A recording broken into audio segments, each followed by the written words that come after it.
Gravar.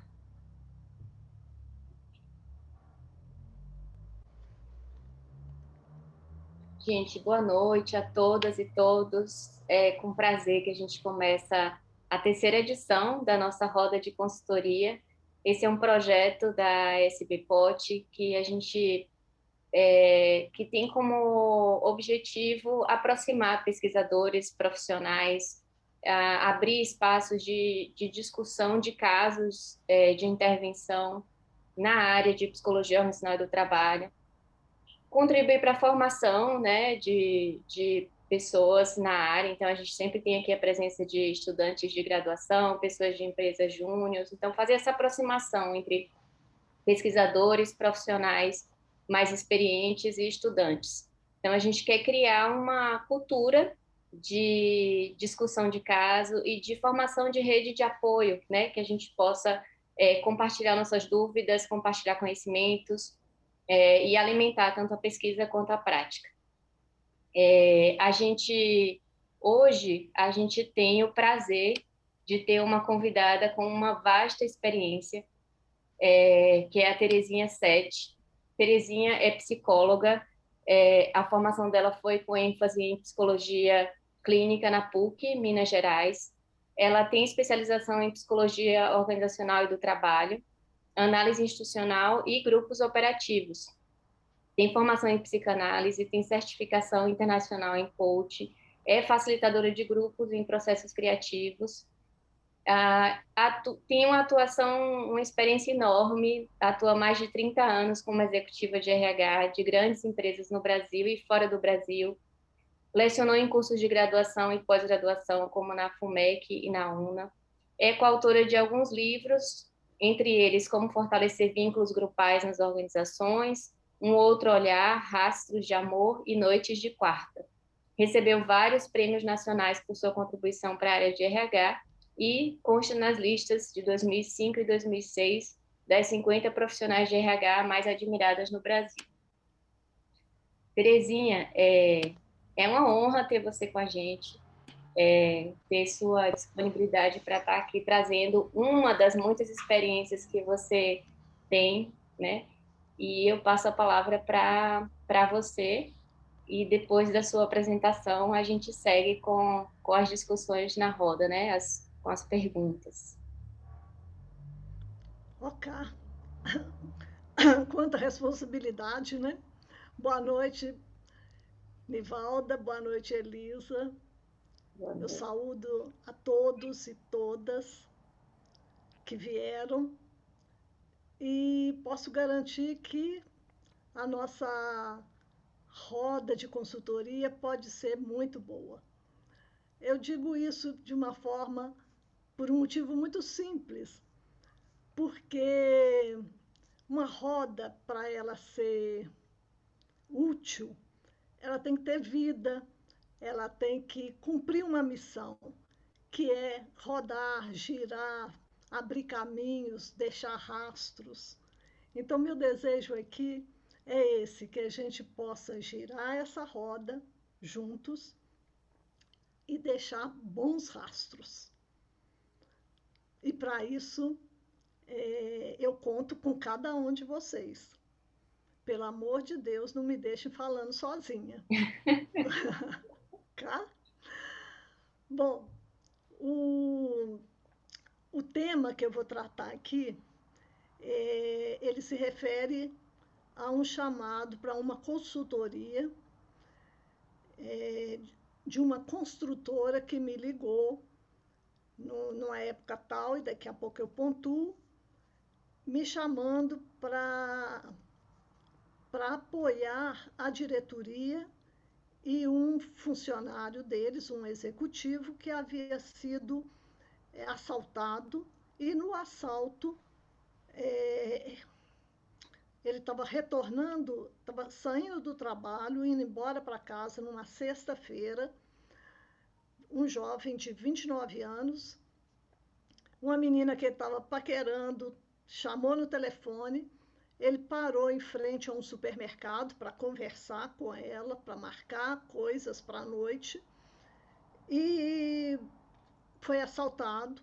ele reagiu ao assalto, ele arrancou o carro. O rapaz, o assaltante de 18, 19 anos, deu um tiro, a bala entrou, atravessou o vidro do carro, entrou pela têmpora e saiu pelo olho direito. E ele, naquele momento que a empresa me ligava, ele estava hospitalizado, já tinha 6 dias do evento. Este olho direito ele já tinha perdido, já estavam estudando a colocação de uma prótese. A recuperação do outro olho esquerdo seria uma possibilidade. E a empresa estava muito convulsionada com esse evento, que não é para menos. A questão da violência urbana perpassa todos nós, e naquele momento, você ter dentro da sua empresa uma pessoa tão próxima, com um episódio tão trágico, foi uma mobilização muito grande. Mamãe. Bom, o que eu vou tratar então dessa questão de uma tragédia, é dessa questão de uma dor muito grande. E posso garantir que foi uma das experiências mais significativas da minha vida profissional e pessoal também. Mas não é só uma história de dor, é uma história de dor e é uma história de esperança, é uma história de superação. Então, a ideia é compartilhar esse processo com vocês e depois a gente conversar. Ok? Eu vou compartilhar agora uma tela e a gente vai ficar pequenininho aí num canto, mas eu vou estar continuando vendo vocês. Vamos lá.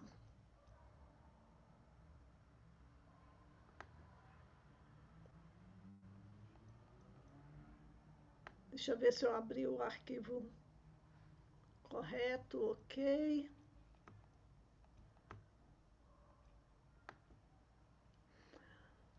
Ok, tá bom aí para todo mundo?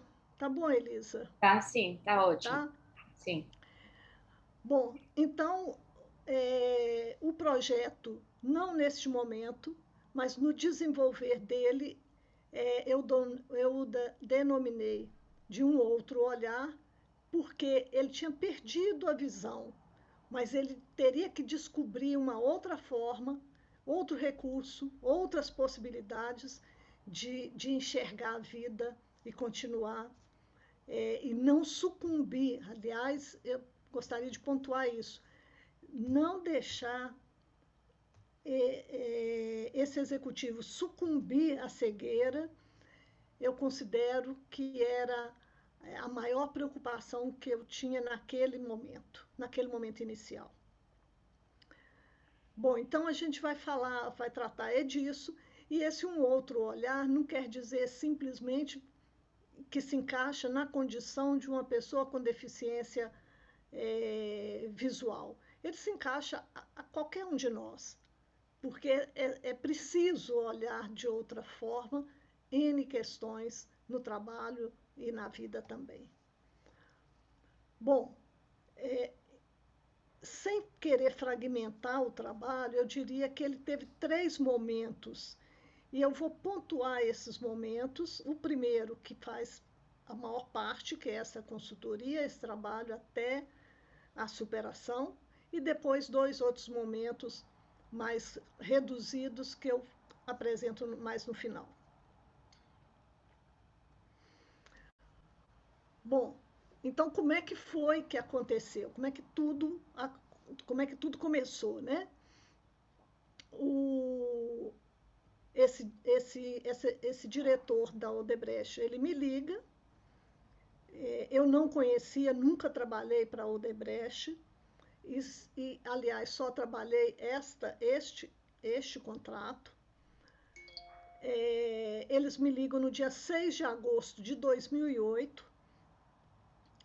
dizendo que eu tinha sido indicada para um trabalho de psicologia de crise, que é o nome que eles deram para essa atividade, para essa intervenção, porque eles tinham um executivo de 29 anos, tinha acabado de ser promovido a gerente de marketing e vendas, marketing na área de publicidade, inclusive. Ele sofreu esse assalto que eu já relatei, perdeu a visão direita, isso era a primeira informação, e que a empresa já estava tomando todas as ações legais. E do meu ponto de vista, ela vai além, no sentido de contratar uma consultoria em gestão de pessoas para apoiar a direção da empresa na condução do processo, e a empresa quer seu profissional de volta. Essa afirmação, a empresa quer seu profissional de volta, foi uma tônica da empresa. Eu ouvia isso com regularidade.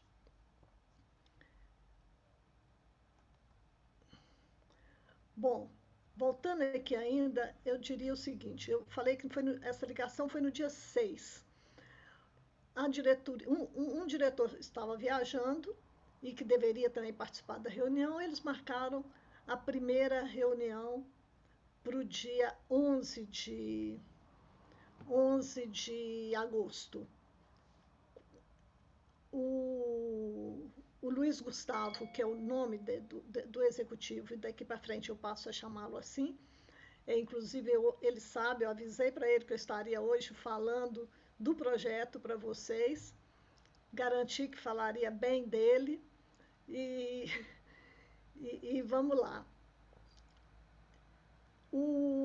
Essa reunião aconteceu no dia 11, e enquanto eu esperava a reunião, enquanto eu esperava o desdobramento dela, que inclusive seria marcado com o pai dele também, eu procurava saber tudo sobre deficiência visual, traumas pós-tragédias, recuperação possível, as notícias do jornal, tipos possíveis de consultoria, e a literatura sobre isso naquela época era muito pequena, muito restrita. E também me apoiava na literatura e na poesia, porque nem a teoria às vezes não dá conta de ir numa parte importante do processo. E aí, quando eu chegou às minhas mãos, por alguma razão, algum motivo, um poema da Cecília Meirelles, chamado Reinvenção. Um dos estrofes desse poema é: porque a vida só é possível reinventada. Isso para mim foi um caminho. Era necessário reinventar, era necessário estimulá-lo a reinventar a vida dele. Eu ainda não o conhecia, não sabia as condições dele e as possibilidades, mas isso era o que eu andava lendo, pesquisando, pensando, estudando, e confesso que eu fiquei muito tomada por esse tema. Um rapaz tão novo, e uma tragédia tão perto da gente. Bom, aí eu comecei a entender a demanda. A demanda era um trabalho de risco, isso precisava ficar bem claro para todos.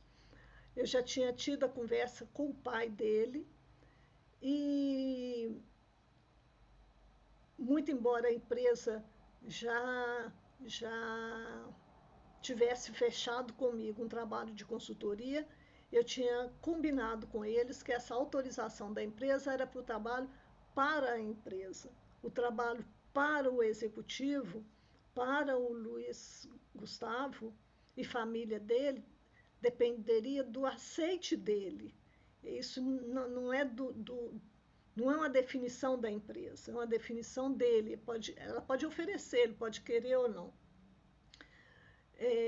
E a reunião com o pai para discutir este tema foi um momento também muito doloroso desse processo, você encontrar um pai arqueado por uma dor, porque você jamais espera que um filho aos 29 anos volte para casa nessas condições, né? No momento que ele já estava batendo asas, voando. Um mês antes, a família tinha comemorado a promoção dele ao cargo de gerente na Odebrecht. E não era um funcionário tão antigo assim. Ele tinha 2 anos e 3 meses no máximo de empresa quando ele sofreu o acidente. Bom, então o primeiro passo foi lá entender a demanda. Insisto que era um trabalho de risco, isso precisava ficar bem claro, porque não é, eu quero meu funcionário de volta. A empresa dizia assim, o pai dizia, meu filho vai voltar a enxergar, eu vou rodar o mundo e meu filho vai voltar a enxergar. Os colegas de trabalho diziam, não, quando ele voltar a gente vai comemorar, celebrar, vai para uma balada e etc. É óbvio que a gente sabe que, que entre as paixões humanas, a ignorância, o ignorar, o negar, é uma das paixões. Então, é como assim, eu não quero saber, e como se eu não quero saber, isso não deixa de existir. E as coisas não funcionam bem assim. Então, era preciso botar borda nesse, nesse encontro, com, com esses pilares, né, o que eu chamo depois de pilar de sustentação. E uma das questões era construir um processo de sustentabilidade humana que acolhesse a pessoa com deficiência visual adquirida. Isso tanto no que diz respeito à pessoa, à família, à organização. Conscientizar sobre os desafios e as possibilidades de inclusão de uma pessoa com deficiência no trabalho. Recursos, e não só recursos, antes dos recursos, é a própria pessoa. Com o que ela vai lidar, o que ela vai fazer. É um trabalho. Que trabalho é este? Esse trabalho resgata, utiliza, expande as habilidades dele ou encolhe essa pessoa. Apresentar a base teórica e a expectativa ou não de alcançar os resultados esperados. Que resultados eram esses? Que resultados esperados, desejados eram esses? E se ele teria condições de responder, não só condições físicas e emocionais, mas em relação ao desejo dele.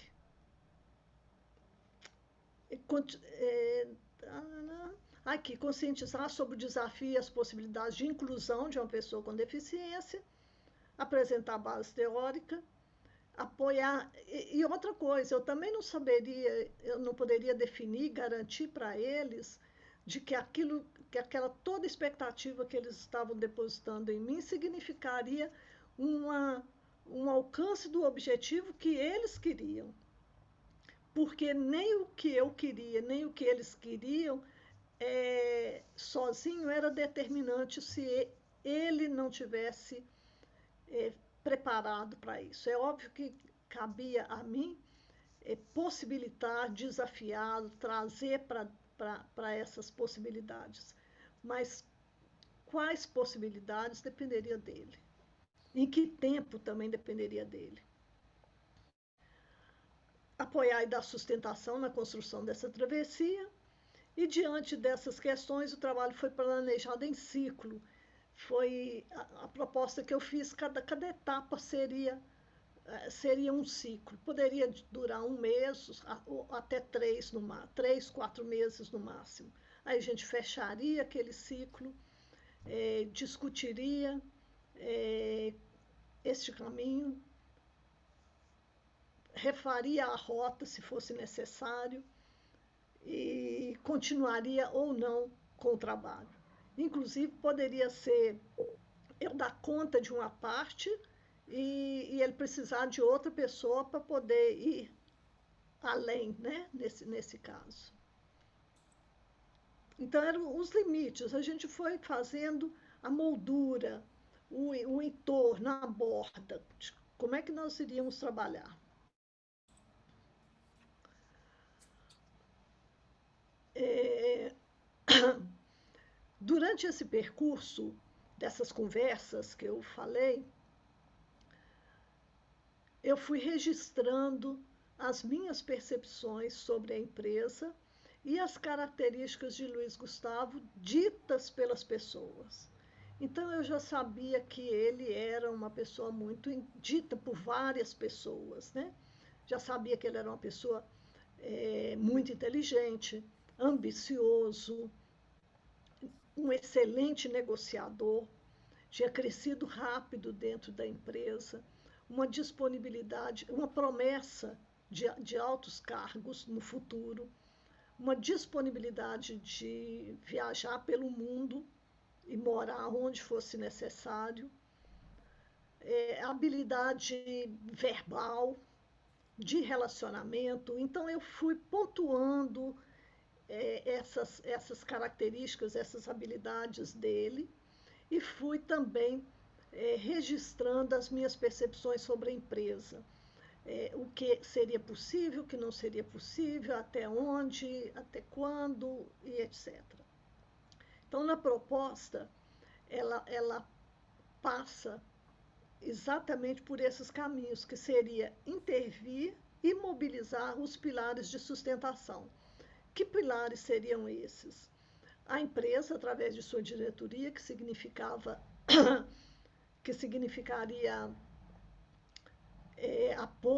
o apoio psicológico e os recursos, o grupo de trabalho, pares e subordinados, visando a sustentabilidade das relações internas, o Luiz Gustavo, que era o acidentado, a pessoa acidentada, e a família dele, focada muito no pai, porque o sofrimento da mãe também imensurável, e o fechamento dela nessa primeira fase, eu só fui ter contato com ela já na terceira fase, me parece. E a rede de amigos, esse quarto pilar, ele foi colocado depois. Eu não pensei neste pilar, neste momento. Mas depois eu vi que era uma força que eu precisava trazer para dentro desse grupo, porque ela era muito forte também. Então, vamos dizer assim, esse quadripé, ele era a minha base de sustentação, para sustentar, para acolher, para estimular e para que Luiz Gustavo se reinventasse, mobilizando aquilo que ele tinha, os recursos que ele tinha, e o que cada um poderia contribuir nisso. A metodologia técnica e ferramenta que eu apresentei para a empresa foi, em termos de trabalhar a metodologia com projeto de humanização e coaching, daqui a pouco eu falo de um e de outro, apoiadas e sustentadas na psicologia organizacional e do trabalho, nos grupos operativos, que é uma da base teórica do projeto de humanização, na psicoterapia sistêmica, porque o coaching, você pode usar, você pode buscar uma base teórica, porque coaching é uma ferramenta, você pode buscar uma base teórica, e a base teórica para trabalhar essas questões eu me apoiava na psicoterapia sistêmica, para trabalhar usando a ferramenta de coaching, e na minha experiência e outros saberes. Experiência em grandes empresas, outros acidentes graves, outras pessoas acidentadas, inclusive mortes dentro de organizações de acidente do trabalho, mas nunca uma pessoa tão jovem e nunca uma deficiência visual. E outros saberes, entra tudo nessa hora, né? Todos os recursos que você tem, pessoais, filosóficos, espirituais, todos. A proposta do projeto de hominização é porque essa metodologia foi desenvolvida por mim e pela Regina Pacheco na, desde a época, desde os anos 80. E em 2008, foi quando eu fui fazer essa consultoria, a gente já tinha uma experiência, esse projeto já era uma experiência testada com mais de 1.500 grupos, tanto no Brasil quanto fora. Então eu tinha uma intimidade e uma facilidade para trabalhar, um domínio para trabalhar com essa metodologia, que ela me dava muito recurso. Então eu usei no trabalho com grupos de pares, subordinados, diretoria. Eu trabalhei dentro dessa metodologia. Por que ela era muito favorável para mim? Primeiro, porque ela opera fundamentalmente com grupos. Segundo, levanta questões de crítica e transformação de valores nos participantes. Era preciso que eles se desafiassem e se conscientizassem dos próprios preconceitos, das próprias condições de receber uma pessoa com deficiência, e no caso, com deficiência visual. E enfatiza no reconhecimento das diferenças infinitas para reencontrar nelas a igualdade, no sentido da união e na equitatividade de direitos, não na uniformidade. Então era uma somos iguais, somos uns iguais nas nossas diferenças, né? De uma forma bem ampliada, não focada especificamente na questão do Luiz Gustavo, o que era fundamental e a base do trabalho, da consultoria, mas isso se aplicaria a qualquer pessoa, e dentro dos encontros com esses grupos, esses pequenos grupos, tinha também muita história de dor, de acidentes, de incidentes, de perdas e de dificuldades. E às vezes dificuldades escondidas, né? Deficiências escondidas. O coaching eu usei como ferramenta, como eu já falei, é uma ferramenta de transformação, trabalha essencialmente apoiando a pessoa, e meu objetivo era esticá-lo dentro das possibilidades dele, ajudá-lo a se esticar, e conseguisse ser aquilo que ele quisesse, dentro das condições, no ritmo dele, estimulando isso, né? Partindo de onde ele estava, do estado atual dele, reconhecer e se identificar nesse estado atual, porque era para ele uma novidade também, né? Viver aquele momento como uma pessoa cega, o que ele também era muito difícil, porque ele tinha a expectativa do olho esquerdo voltar a enxergar a qualquer momento. Ele acreditava nisso e eu também. E ele continua acreditando e eu também.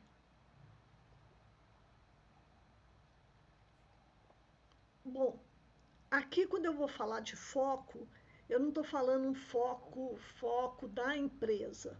Não, era o foco que eu entendia que todo mundo, todo esse grupo de sustentação, de apoio, não de proteção, ou proteção de um jeito bacana, mas não na proteção que impede, mas na proteção que abre possibilidades.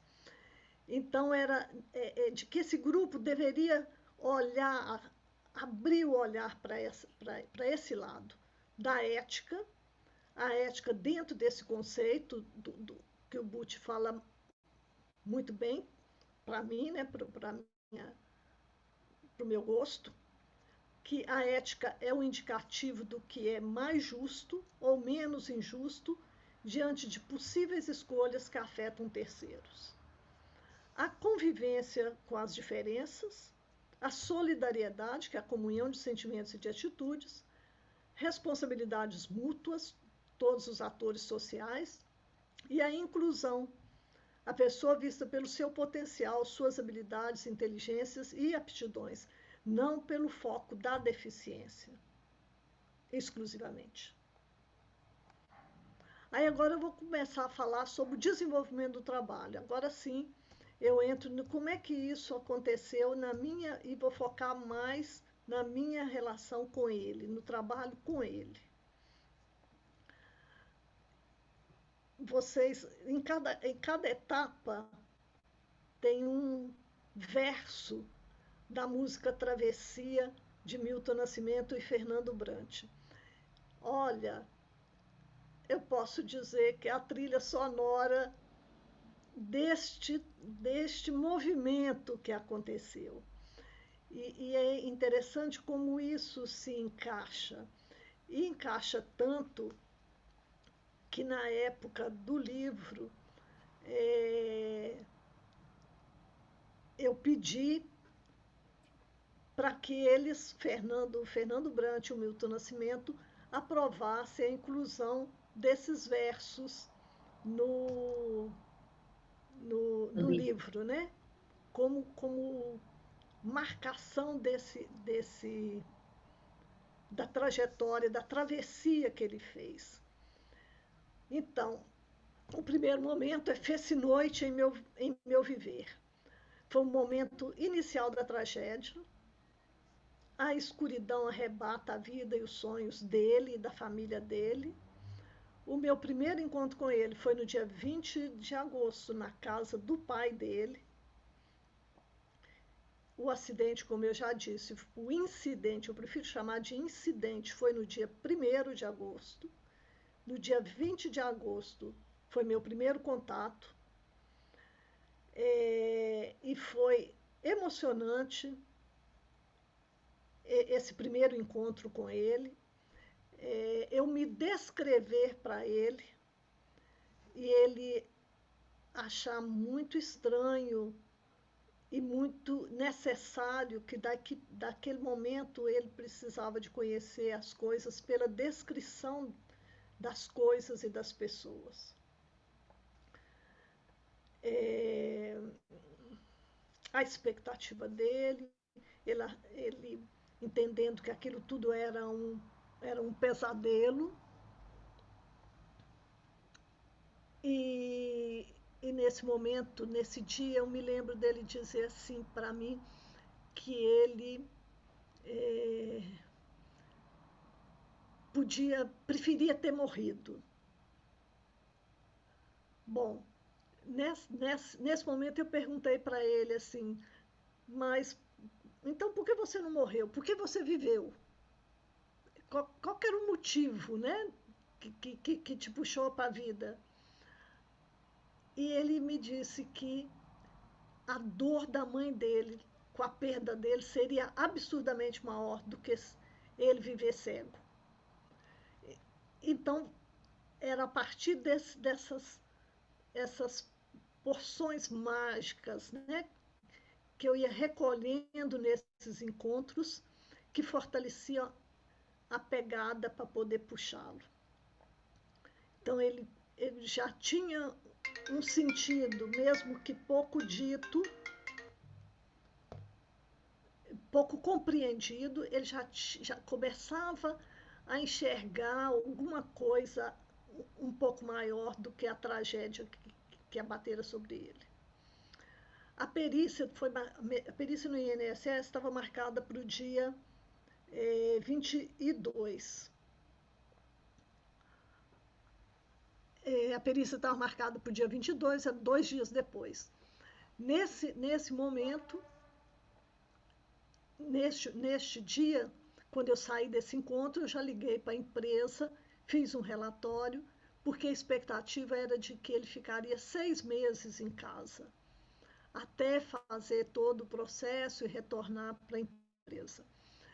E, pelo contato com ele, a perícia daí a 2 dias, eu achei que era possível que o INSS o liberasse para retornar à empresa, para retornar para o trabalho. Ele não tinha nenhuma sequela neurológica, nada, nenhum problema cognitivo, não precisava de repouso, a deficiência visual definitiva do olho esquerdo já tinha acontecido, a outra era uma possibilidade. Avisei a empresa, porque aí a gente teria que acelerar o processo de preparação da empresa, não contando com tempo de 6 meses. Eu dizia que podia ser imediato ou, no máximo, num curto prazo, mas 6 meses não seria. Mas eu estava apostando que poderia ser imediato. E foi o que aconteceu. Ele fez a perícia, acompanhado do pessoal da empresa, e teve alta para retornar ao trabalho.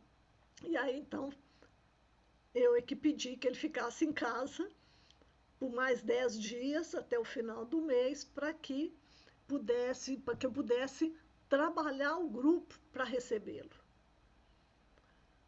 Bom, o tema, né, da violência urbana invade o ambiente profissional e doméstico. A impotência frente a essa dura realidade deixa as pessoas perplexas e sem ação. E o meu foco no trabalho com ele era despertar isso e promover a independência e a autonomia o tempo inteiro. Isso está escrito e grifado aqui nesse slide, mas isso perpassa todo o processo. Foi na busca da independência e da autonomia dele. A segunda etapa, meu caminho é de pedra, os duros momentos da travessia e a espera de luz, porque a cada coisa também que eu exigisse um pouco mais dele, ou que o trabalho exigisse um pouco mais dele, ele sempre tinha essa questão. Não, eu vou enxergar algum tanto no meu olho esquerdo. Então, o retorno do trabalho sem a visão e o reencontro com a velha realidade. Isso aconteceu no dia 1º de agosto de 2008. As assustadoras constatações da deficiência visual adquirida exigem novas aprendizagens. O computador com sistema de áudio, por exemplo, a empresa ficou mais verbal. O Instituto São Rafael e Bengala, eu detalhei um pouco desses 2 itens aqui porque é interessante. Essa segunda etapa, ela aconteceu mais ou menos de setembro a dezembro. Então, nesse conjunto de tempo aí, a ideia era não fazer nada na empresa, o que eu combinei no início, não fazer nenhuma mudança sem antes ver a necessidade e negociar com ele, porque a ideia inicial da empresa era já fazer corrimão, não sei o quê, essas adaptações, e eu achava que ele deveria voltar ao trabalho, reencontrar as coisas do jeito que ele deixou, e daí, junto com ele, fazer as adequações de acordo com a necessidade dele. E foi assim que aconteceu. Esse computador com sistema de áudio, por exemplo, para que ele pudesse trabalhar, foi contratado um professor para ensiná-lo. E interessante, porque esse professor era cego. E para ele, lidar com uma pessoa cega era completamente difícil. Não no sentido técnico da relação com esse rapaz, que era o professor, com esse professor que era cego, mas é de como ele enxergava o cego, o outro que era cego. Ele não, porque ele iria enxergar. A empresa ficou mais verbal, no sentido de que as pessoas começaram a falar mais do que mandar e-mail, por exemplo, e falar mais alto, dando a impressão de que, além de que a pessoa estava cega, estava surdo também. A ida ao Instituto São Rafael, que eu levei para poder conhecer uma bengala, porque ele resistiu a esse tema um grande tempo, e o risco dele se acidentar era grande. E foi isso, foi no sentido de levá-lo a conhecer a resistência dele de ir ao São Rafael, a resistência dele de aceitar uma bengala. Aí eu fui mostrando que existiam bengalas tecnológicas, elegantes, e que seria muito adequado para ele, muito elegante e tal, mas nada levava a comprar a bengala. Até o dia que eu ameacei, olha, semana que vem, quando eu chegar aqui, ou tem bengala, ou vou botar um cachorro bem bravo debaixo da sua mesa para te guiar aqui dentro. E a partir daí ele realmente comprou a bengala e passou a usá-la. A busca na ciência e a espera de um milagre. Então, a busca na ciência e a busca na espiritualidade, a negação, o desejo de morte, a negociação com Deus, eram fases que aconteciam em vários momentos, em vários estágios desse processo. Na terceira etapa, eu não quero mais a morte, tenho muito que viver, o trabalho na criação e sustentação de identidade. É interessante a força que um trabalho tem no processo de recuperação. O cargo anterior e as novas funções, porque antes ele só enxergava perdas, e de repente a gente começa a ver a parte que ele daria conta dela, então ele perde a parte visual do trabalho, de publicidade visual, mas ganha a parte de gestão e de vendas e de atendimento a clientes, isso se amplia. A criação de recursos para o exercício pleno do trabalho, que os pares e subordinados também sugeriam, coisas que eles sugeriam, inventavam, que facilitasse a vida dele.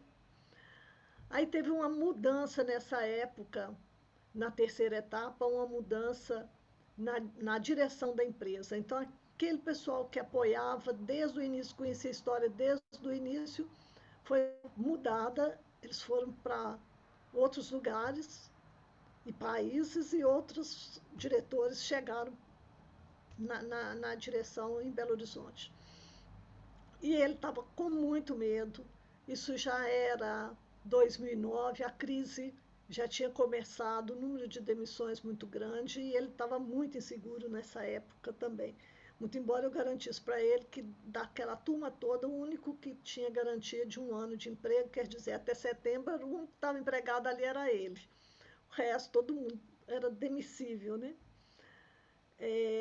Mas essa direção, ela teve um papel muito interessante. Teve uma reestruturação na empresa, e aí a definição dessa diretoria, 2 definições que atingiram diretamente o Luiz Gustavo, que foram fantásticas. Uma essa criação de maquete, ou seja, todo o projeto arquitetônico deles seria precedido de uma maquete idêntica para que ele conhecesse todo o funcionamento através dos dedos, né? Ele poderia ver todos os recursos, to, todas as texturas, toda a construção, todo o layout de um novo prédio de apartamento ou de salas, e poder fazer a venda disso. Isso, para mim, foi sensibilidade dessa turma e inclusão, porque eles colocaram olhos nos dedos dele, nesse sentido. Depois também teve um evento em São Paulo, que ele foi para os gestores, e ele foi também. E dentro dessas atividades, tinha uma atividade até de ecoturismo, do qual ele desceu até de tirolesa, e foi fantástico.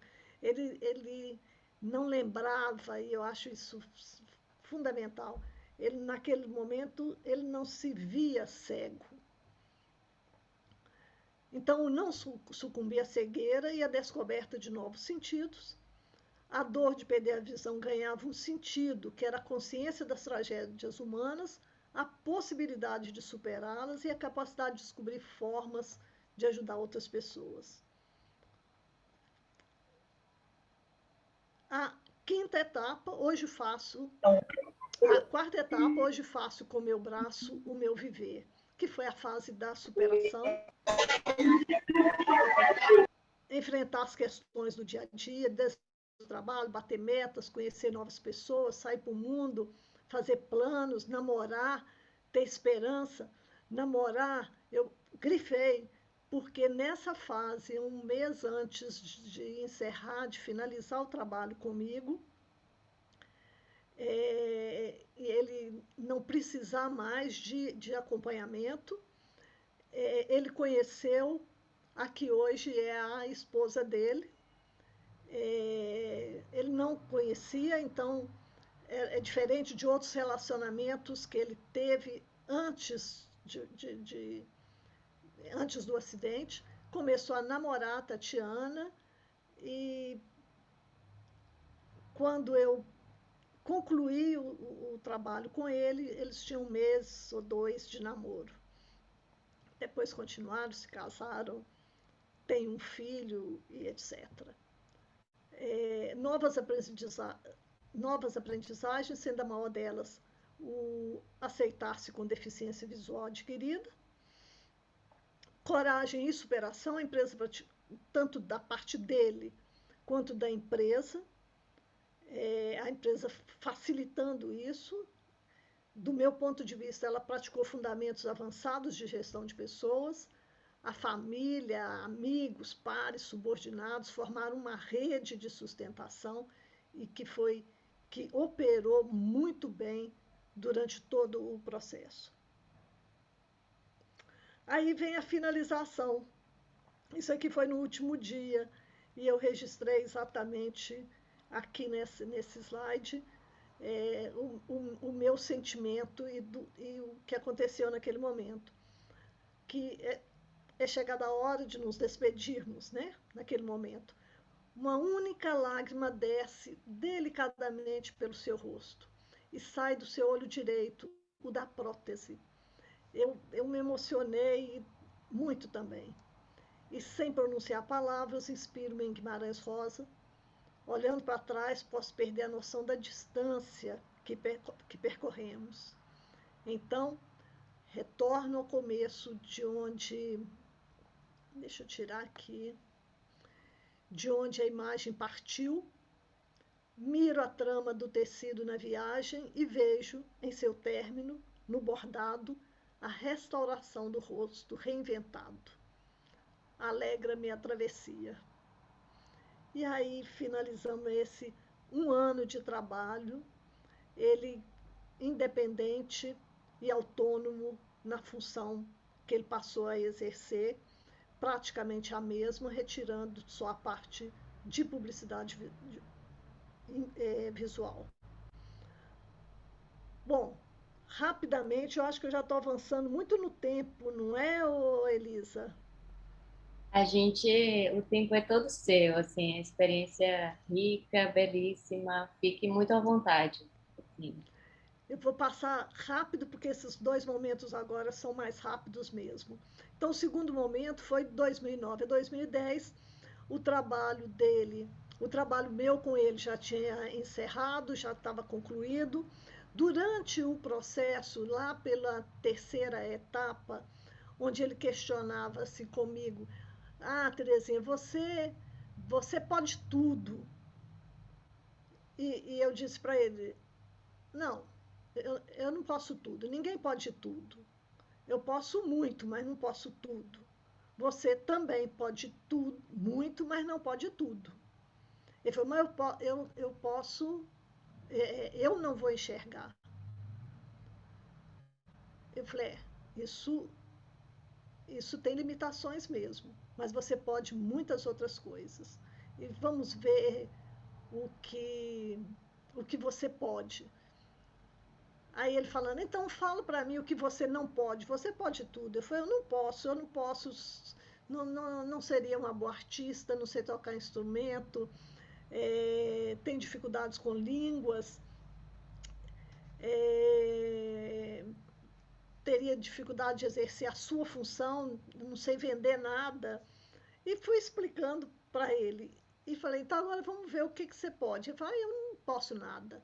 Você pode, muita coisa.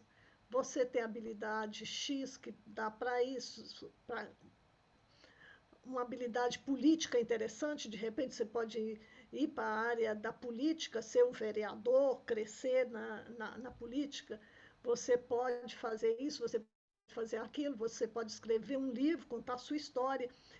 Isso bateu nele, de escrever um livro.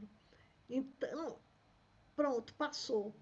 Quando terminamos, ele me ligou, terminamos agosto, por aí, quando em setembro ele me liga e me pergunta se eu aceitaria escrever um livro junto com ele. Eu achei muito interessante, é, porque seria a oportunidade dele retomar desde o início o processo dele, rever cada fase, porque um ano é, é um tempo muito curto para a gente considerar esse processo inteiro. Então, eu enxerguei como um momento dele poder retomar toda a história dele e se apropriar dela de outra forma. Meu contrato com a empresa já tinha terminado e eu decidi apoiá-lo nesse processo. E combinei o que ele queria que a gente escrevesse junto. Eu falei, ok, você vai falar sobre a sua experiência, eu vou falar sobre a minha visão sobre a condução do trabalho e etc. Se ficar bom, a gente publica.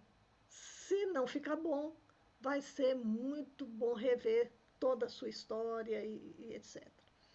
Bom, o fato é que lá pela 10º capítulo eu achei que o negócio estava ficando bom. E aí procurei sondar com pessoas, escritores e tal, para dar uma lida, para olhar se tinha uma pegada para ser publicada. E fui estimulada com isso, fui aprovada nessa possibilidade. E aí continuamos a fazer o livro e em dezembro de 2010 publicamos Um Outro Olhar e aqui foi no lançamento do livro,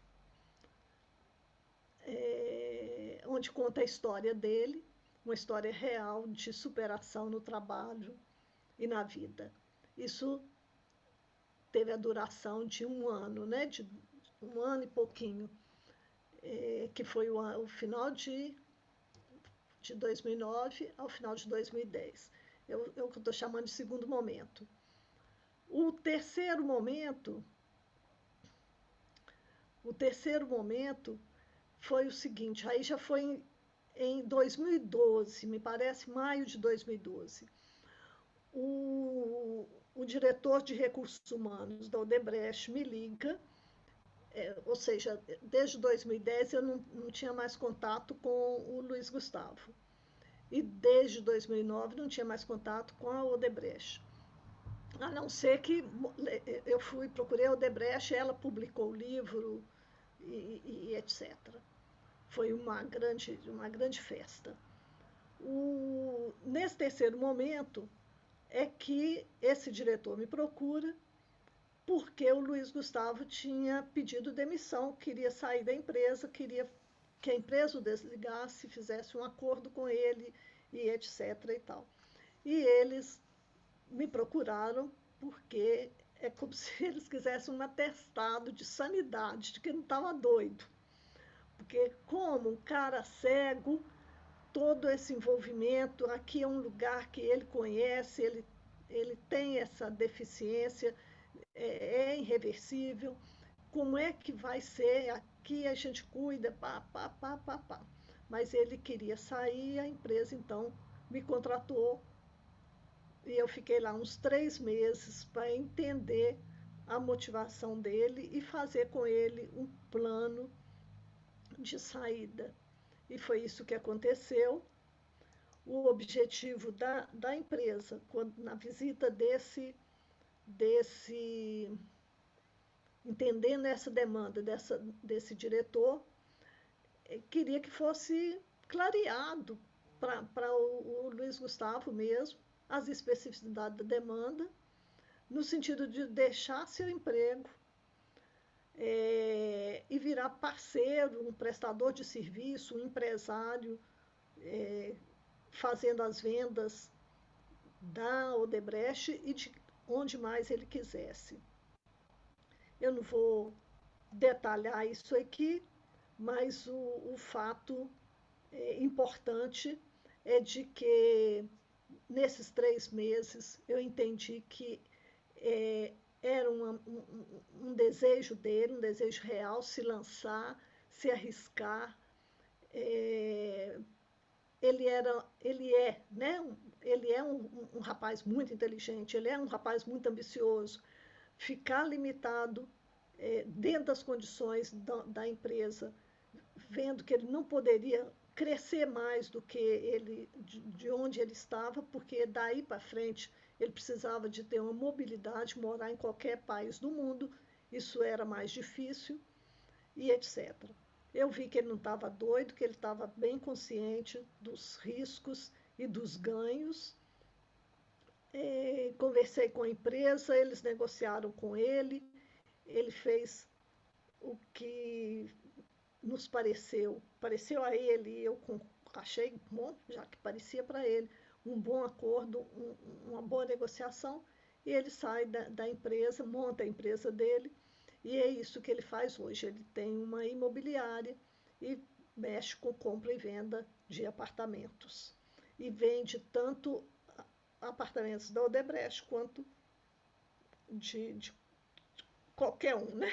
De qualquer pessoa. E é isso.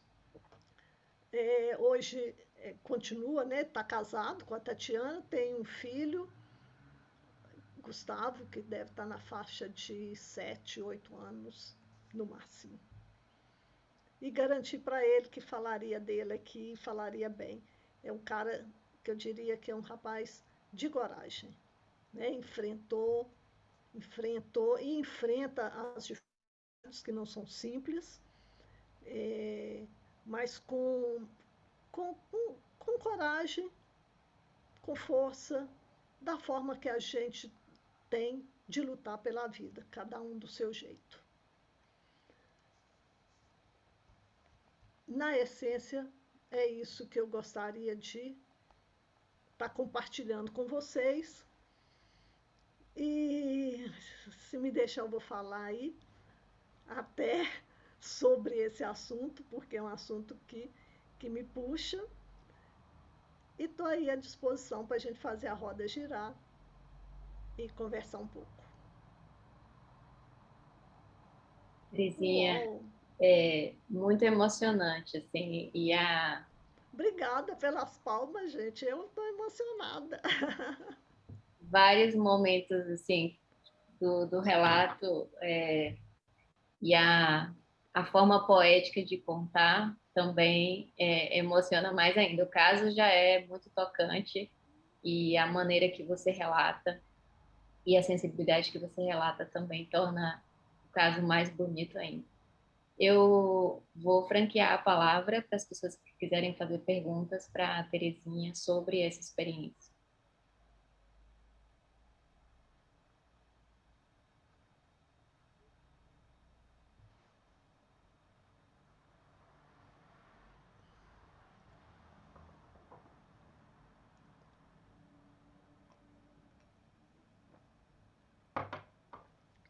Que alguém vai falar ou não?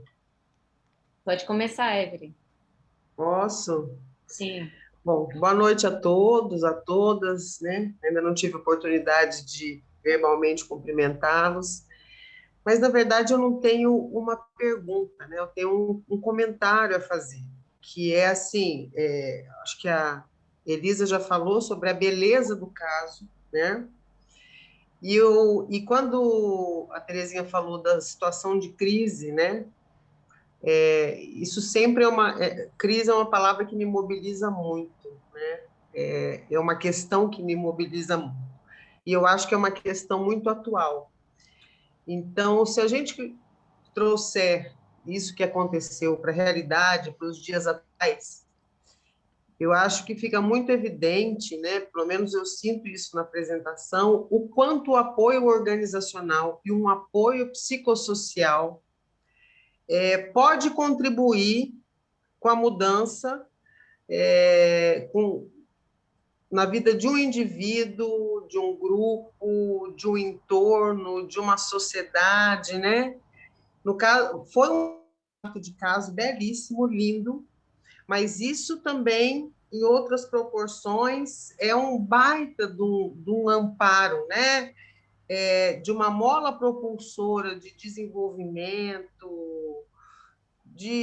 acho que de muita coisa que a gente precisa nos dias de hoje, né? Acho que isso é um grande modelo de trabalho, não só relacionado a essa questão, né, que é uma questão de Ocidente, uma questão trágica, mas para a nossa realidade, para o nosso dia a dia, para as grandes dificuldades que a gente tem vivido, né? Olha os grandes acidentes e desastres que a gente tem vivido nos ambientes de trabalho, na nossa sociedade.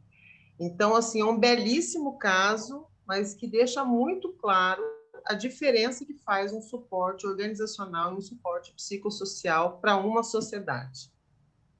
Né? Então, acho que assim, faz todo sentido a SBPOT apresentar a Terezinha, assim, muito obrigada por essa oportunidade, gostei demais de conhecê-la, foi um prazer, e de poder compartilhar desse momento. Obrigada, gente. Evelyn, eu tenho pensado muito nessa questão do retorno, do papel do profissional de psicologia, de recursos humanos, pós-pandemia. É, a delicadeza desse momento. Se a gente considerar que as pessoas vão voltar com muitas perdas no sentido de mortes, perdas no sentido de sequelas delas próprias ou de parentes, que isso vai demandar outro tipo de ajuda, outro tipo de relação no trabalho, a própria, a própria mudança, de você deixar de trabalhar em home office para trabalhar dentro da organização, esse retorno. Eu tenho pensado muito nessa questão do papel de cada um de nós nesse retorno, nesse Brasil pós-pandemia, e do que cada um precisa fazer e está disposto a fazer, né? Porque eu não vejo que isso seja uma coisa simples. Acho que é um momento histórico difícil, muitos desempregados, um país muito empobrecido, muito sofrido, mais de 550, mais de 550 mil mortes. Eu acho isso tudo muito. Isso tem que estar sendo discutido, porque já daqui a pouco começa a voltar e não dá tempo de pensar depois. Já tem que fazer. Então, acho muito interessante a sua colocação para a gente abrir para as outras questões, para as outras possibilidades de trabalho e de intervenção. Obrigada, Terezinha. E só mais um comentário, porque naquele momento que você apresenta ali, estava fazendo as anotações, né? A base teórica, a base conceitual, a técnica, além de tudo isso, a sensibilidade, né? Então, a gente precisa ter uma base teórica extremamente consistente, né? Uma boa formação, mas uma sensibilidade. Então, parabéns mais uma vez. Obrigada, obrigada. Eu acho que quando a gente escolhe ser psicólogo, isso tem que estar na essência nossa, né? Isso tem que estar dentro. Senão a gente. Eu não vou falar mal de administrador, não. Mas senão a gente seria um administrador. A gente ia para outra carreira. Não estou dizendo que administrador não tenha sensibilidade. Mas eu estou dizendo a essência da nossa profissão. Terezinha, durante o seu relato, assim, desde o início você, embora tenha sido demandada pela organização, você colocou o Luiz Gustavo como foco em todas as decisões, as escolhas. Em algum momento houve tensão entre os interesses dele e da organização ou da equipe que você precisou intervir, né? Que você precisou mediar isso? Tinha também, Elisa. Teve sim, teve alguns momentos. E aqui o que me ocorre, por exemplo, é quando ele perde uma função. Porque quando ele fica, o tempo, um mês que ele ficou fora, o trabalho dele foi distribuído entre os outros gerentes. E quando ele retornou, a expectativa dele era de pegar aquilo tudo de volta e fazer, mas as condições dele não eram suficientes para isso, e nem ele tinha condição. Uhum. É, então, assim, a discussão com o colega, porque e o outro pegou a parte de publicidade e também não queria deixar, né? Tinha esse lado também. O que pegou gostou e queria ficar. E ele não tinha condição de pegar aquilo. Então, abrir mão daquilo que não mais pertencia a ele, e o outro podia tomar com um pouquinho mais de delicadeza, isso também foi discutido. Assim, eu poderia contar aqui de casos pequenos, né, de detalhes pequenos. Por exemplo, eu estou atendendo ele, entrar um motorista, abrir a porta, pingar colírio no olho dele, por exemplo. Ok. Aí eu pergunto para ele, que é isso? Ah, é o colírio que ele veio me pegar. E deu um iogurte para ele. Aí ele tomou rapidamente o iogurte e tal. E eu disse para ele assim, o que foi isso que você tomou? Ele falou, um iogurte. Eu falei, de quê? Ele falou, não sei. Eu falei, então tem um restinho aqui, vamos provar esse trem direito para ver o que é isso aí. Que é que você tomou, né? Aí ele, umas duas, três restinho que tinha lá, e falou do que era, e falou assim, ô Tereza, sabe que eu nunca tinha pensado nas coisas que eu como? Eu comia e pronto. É só que eu vi, agora eu não vejo, e também nem sei o que é que eu estava comendo. Que coisa interessante que é prestar atenção e saber o que eu estou comendo. desse de pingar colírio no olho, né? Eu falei, mãe, vem cá. Você vai ficar trabalhando com uma pessoa que entra dentro da sala? Isso tudo eu estou falando assim, mas foi tudo conversado com muito tato com ele. E vai chegar, invadir você, pinga um colírio e sai. Ele falou, mas como é que eu vou saber? Eu falei assim, o que você pode fazer a respeito? Como é que você pode lidar melhor com isso? Para que você crie sua independência, sua autonomia. Tudo era trabalhado dentro dessa função. Aí ele falou, eu posso marcar o tempo, a hora para eu fazer isso, o relógio pode, o meu computador, o meu celular pode despertar, faço uma marca de qual colírio eu vou usar em qual hora, deixo registrado de alguma forma que eu perceba e eu mesmo posso fazer. E aí ele começa a assumir isso. Então, são detalhes assim, de marcação de roupa, de ninguém precisar de escolher roupa para ele, ele mesmo poderia escolher a roupa que ele quisesse, o tênis que ele quisesse, de modo que arrumasse uma marca, um detalhe, que ele saberia que aquilo é branco, preto, que cor que fosse. Então, era tudo marcado assim. Precisava de muita determinação dele e do entorno para deixar as coisas no mesmo lugar, para que ele pudesse se habituar com aquilo e não depender das pessoas. E ele foi investindo nisso de uma forma bastante obstinada, em busca da independência dele. E continua assim. Um processo, assim, me chamou muita atenção você comentar uma proteção que abre, né? Não uma proteção que limita, né? Muito interessante. E ensinar as pessoas também a agir dessa maneira, né? A operar uma proteção que amplia, não uma proteção que invade, né? Que limita. E tinha horas de brigas minha com ele também, sabe? Assim, não, vou embora porque hoje está difícil, porque a teimosia dele, a resistência é uma coisa. O dia que eu falei, eu vou botar um cachorro aí debaixo da sua mesa, sabe? Assim. Sim.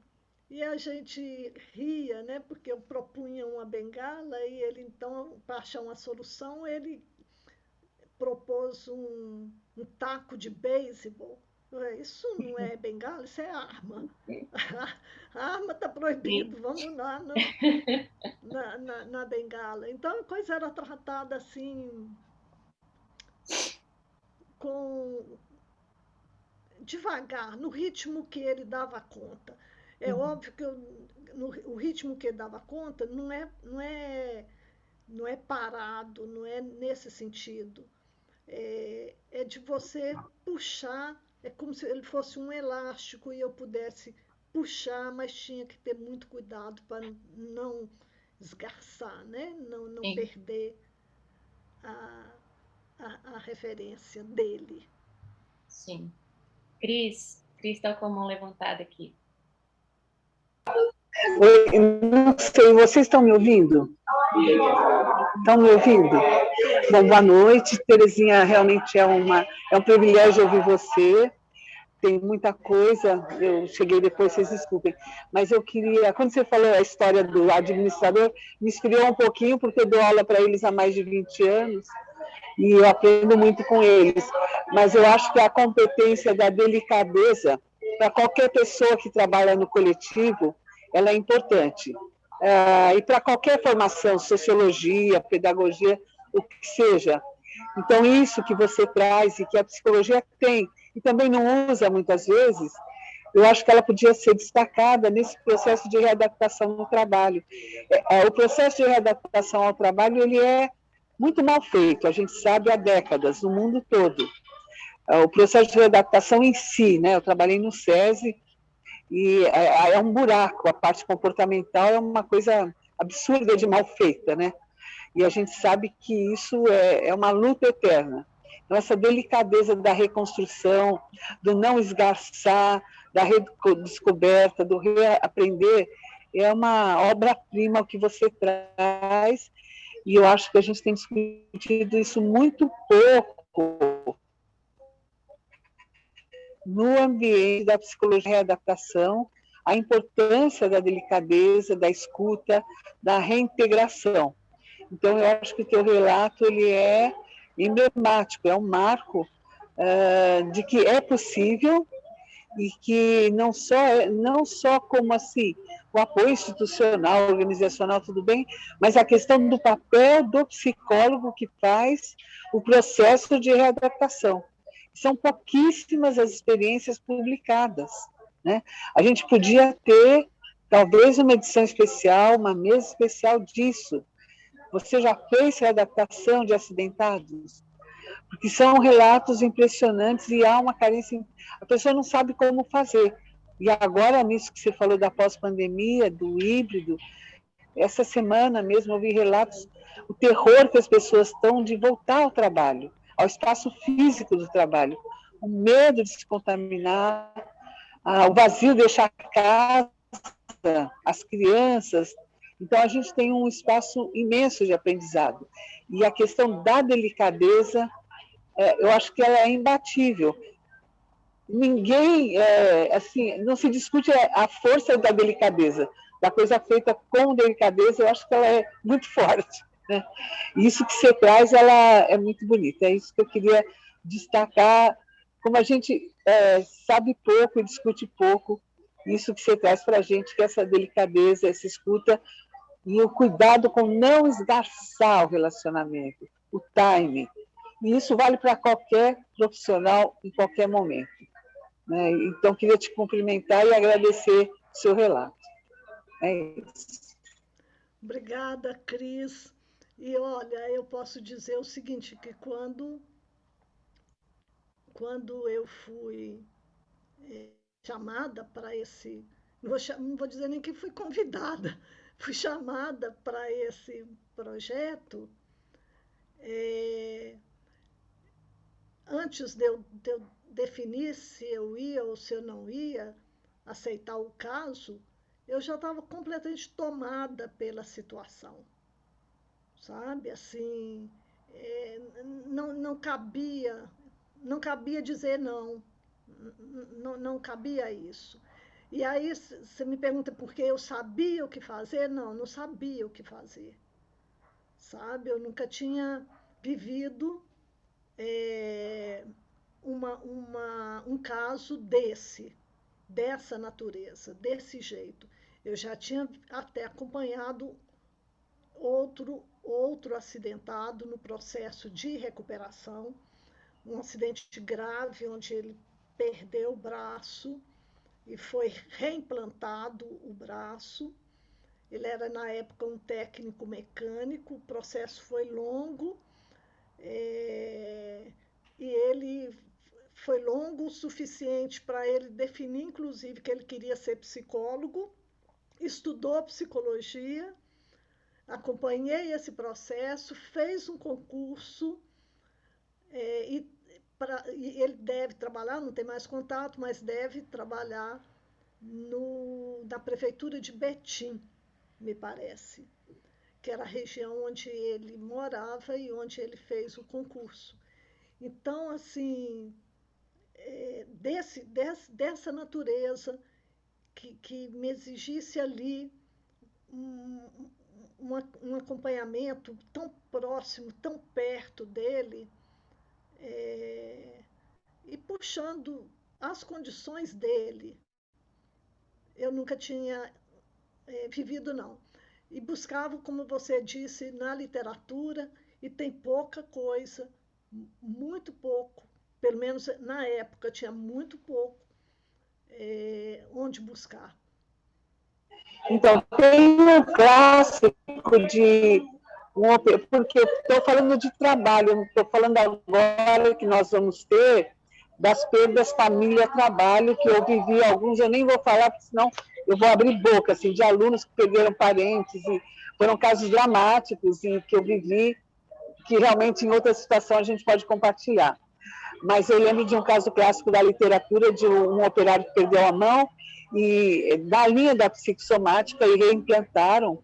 E ele depois pediu para tirar a mão mecânica, que ele preferia ficar sem a mão. É um caso clássico, porque ele estranhou, era uma mão, não era mão mecânica, era uma mão implantada. Então, são casos clássicos que a gente encontra, mas discute pouco. E a gente está falando de reabilitação de condições de trabalho. E essa questão da delicadeza, do cuidado, da reintegração psicossomática. E que se discute pouco e se faz pouco. Então, realmente é material, mas eu acho que agora, na pandemia e no pós-pandemia, tem material para se discutir e que está muito vivo. Agora, você relatando, puxa vida, é muito forte, muito completo, e essa coisa do cuidado, da sensibilidade, e as pessoas sentem isso. Eu acho que é uma mobilização, uma atenção para isso e um respeito. Quer dizer, delicadeza é importante, psicologia é importante, né? E a gente sabe o que fazer, a gente não sabe tudo, mas a gente sabe que é importante. Eu acho que essa é a força do que você faz, né? Do que você fez, né? Obrigada, Cris. Leandro? Oi, gente, boa noite. Agradecer aí a fala do Terezinha, bem bacana. E não tem, também, assim, a gente acaba tendo uma conexão empática aí com a forma do relato dela, bem bacana. O que eu queria trazer, primeiro eu me surpreendi com o cuidado da empresa com o Luiz Gustavo, né, e todo o cuidado com o retorno dele, me surpreendeu muito isso, mas eu acho que entendemos que é uma exceção, né, essa tratativa.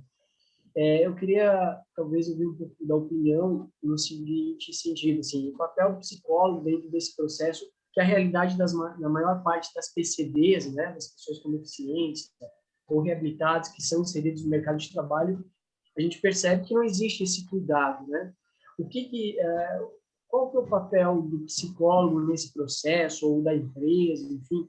Queria ouvir um pouco do que é mais comum, digamos assim, que é muitas vezes ser inserido, né, dentro de um processo talvez não tão incluído.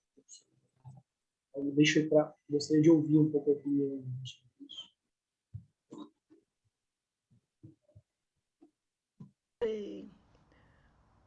Olha, Leandro, quando você fala assim de que é uma exceção, eu não discordo e nem concordo, sabe? Eu fiquei aqui com uma interrogação. É óbvio que é o mais comum, né? É o mais comum é não tratar. Esse é o mais comum. Eu estou falando da minha experiência especificamente. Eu trabalhei na Mendes Júnior, né, na África. Trabalhei na Magnesita durante muitos anos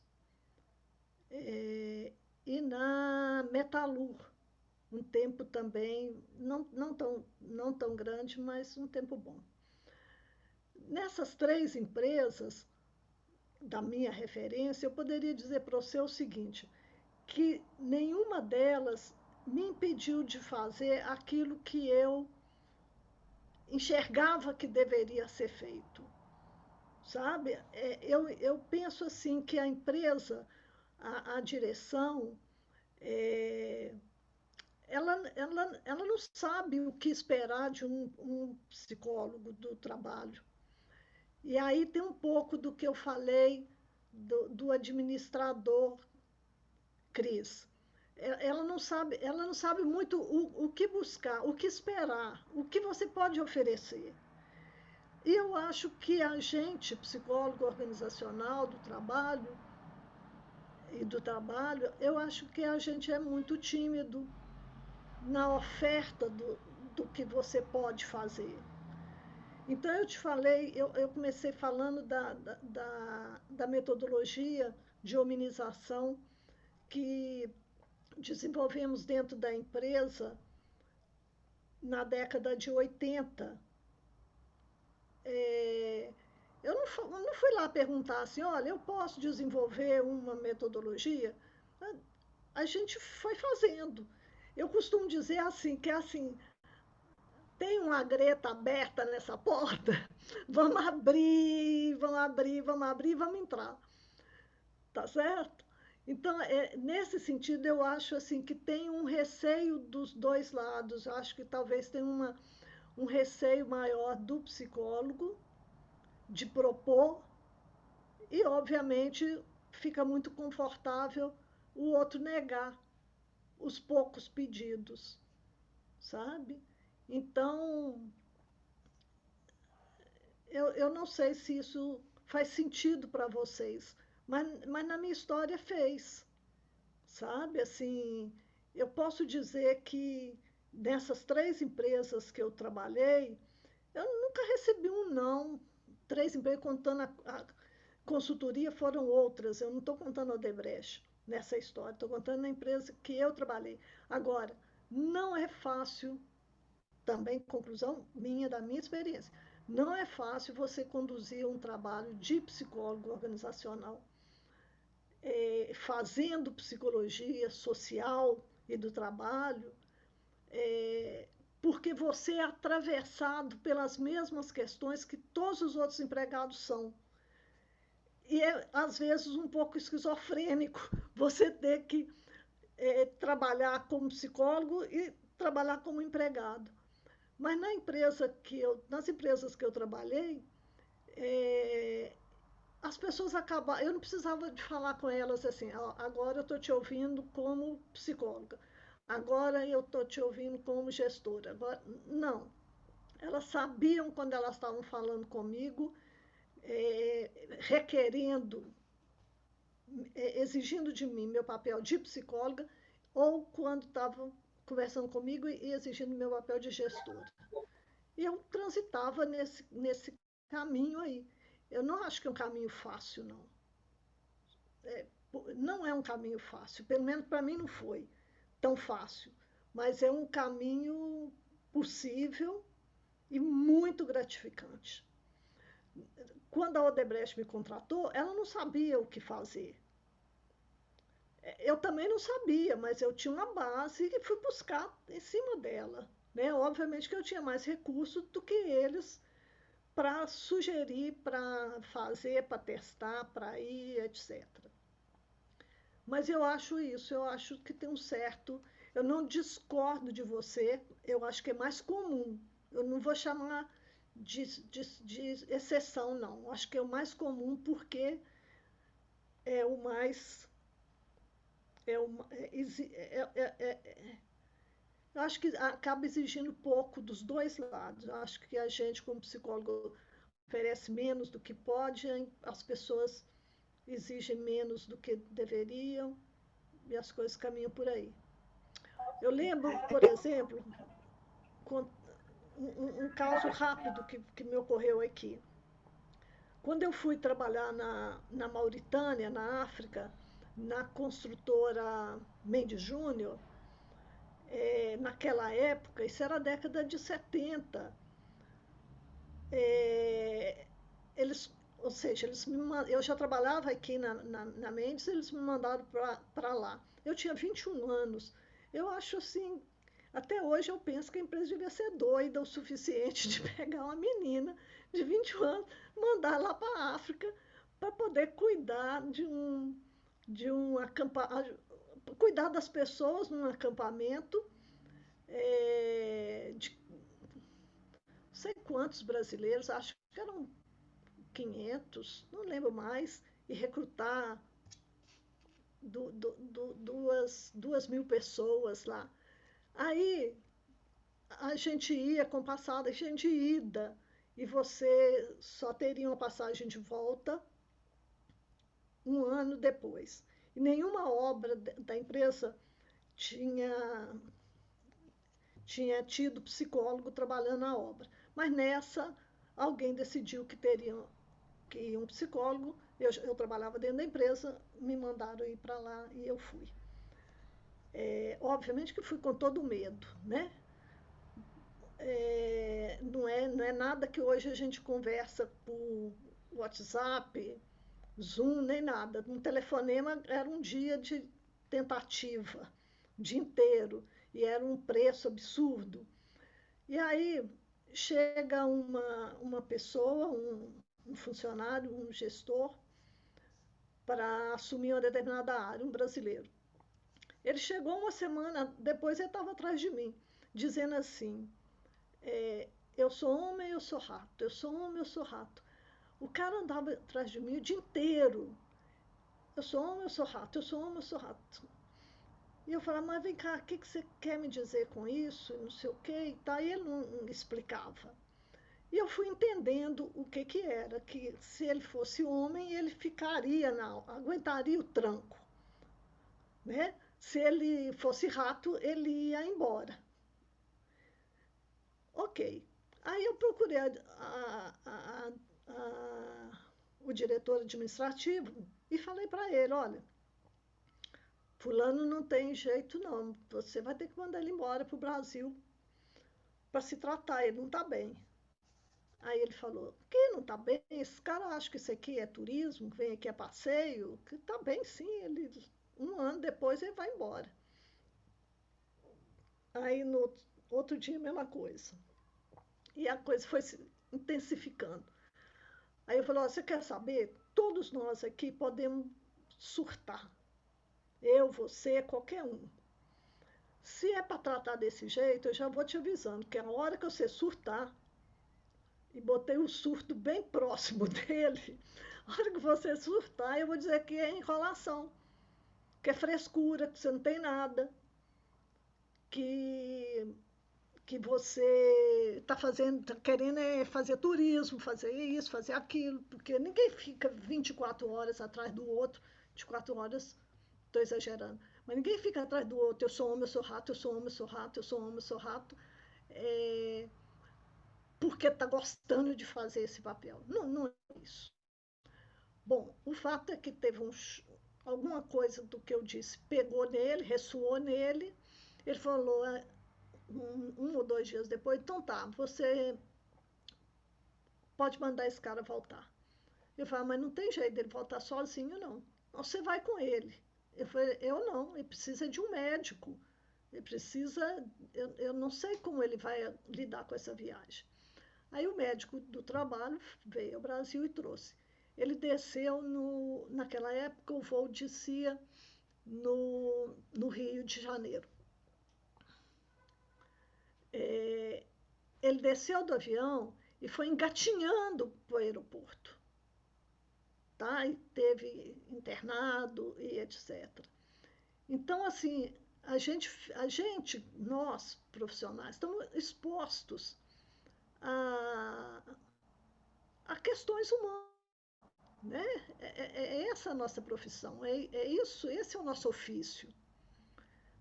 E eu acho que a gente tem que ir além, caminhar, fazer mais junto. Né? No início eu conversava aqui com a Elisa, a gente batendo um papo, falando do tanto que é solitário o nosso trabalho. Eu acho que é muito solitário, eu acho que a gente devia ter encontros desses, estar mais próximo, mais junto, fazer, porque dentro das empresas, e aí eu explico que quando eu voltei da Mauritânia, eu voltei para fazer o eu voltei, vim embora e fui fazer o 5º ano, que eu não tinha terminado, eu terminei o 4º e tive que, e ao voltar eu fui fazer o 5º ano. Aí fui fazer o 5º ano na escolha na PUC naquela época, não sei se hoje ainda funciona desse jeito, mas era assim, você escolhia fazer ou clínica ou organizacional. Eu escolhi clínica. E por que eu escolhi clínica? O Escípio, que era o diretor, na época até me chamou para falar, poxa, mas você não gostou, não vai mexer nessa área? envolveu tanto, você sempre trabalhou nessa área e tal, tal, tal. Não. E eu disse, não, eu vou continuar nessa área. Eu quero fazer clínica porque eu acho que a clínica pode me ajudar mais, o conhecimento clínico pode me ajudar mais dentro da organização, porque exige da gente diagnósticos muito mais rápidos do que se exige numa clínica. Numa clínica você tem tempo. Outro dia, outro dia, outro dia, outra sessão, outra sessão, outra sessão. Na empresa, não, é muito rápido. Você tem que definir processos, dar diagnósticos e etc. Então, fui fazer clínica por conta disso. E, obviamente, que deixei para a minha maturidade, que é agora, estudar psicanálise, me dedicar à psicanálise, que eu gosto, fazer minha formação, atendimentos e etc. Mas a minha carreira toda foi dentro da organização. E eu sou muito grata às empresas que eu trabalhei, às pessoas que eu conheci, ao trabalho que eu fiz. E ao grupo que me ajudou, porque a gente não faz nada sozinho, não.